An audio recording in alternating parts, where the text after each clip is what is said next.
খোলামেলা পোশাকে গুহায় বসে ক্যামেরায় পোজ দিলেন জেফার।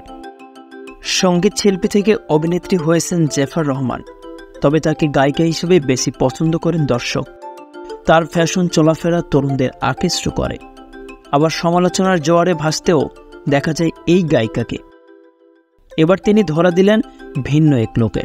সম্প্রতি কিছু ছবি তার ফেসবুকে শেয়ার করেছেন সাহসী এই অভিনেত্রী ও গায়িকা, যেখানে তিনি খোলামেলা পোশাক ও নো মেকআপ লুকে ধরা দিয়েছেন। ছবিতে তাকে খোলা চুল, মাথায় রোদ চশমা আর নো মেকআপ লুকে গোয়ায় বসে থাকতে দেখা গেছে। পরনে ছিল সাদা ক্রপ টপ আর হাফ জিন্স, গলায় ঝুলানো ছিল ফ্যাশনের একটি ব্যাগ, কানে স্টোনের ছোট দুল, ঠোঁটে হালকা লিপস্টিক আর চোখের চাহনি অনুরাগীদের মনে উত্তাপ ছড়িয়েছে।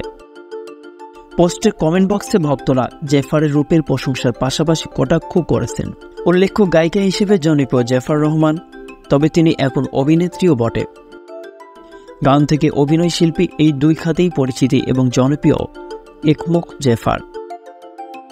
গণী নির্মাতা মোস্তফা সোমার ফারুকীর লাস্ট ডিফেন্ডার্স অফ মনোগামীতে অভিনয় করে দর্শক মহলে দারুণ প্রশংসিত গায়িকা।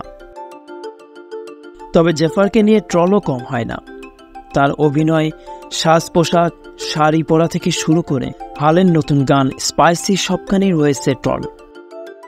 সেসব আবার একা হাতে সামলাচ্ছেনও গায়িকা থেকে নায়িকা বনে যাওয়া জেফার রহমান। ছবি জঙ্গলের এ পর্যন্তই। পরবর্তী আপডেট পেতে আমাদের সাথেই থাকুন। ধন্যবাদ।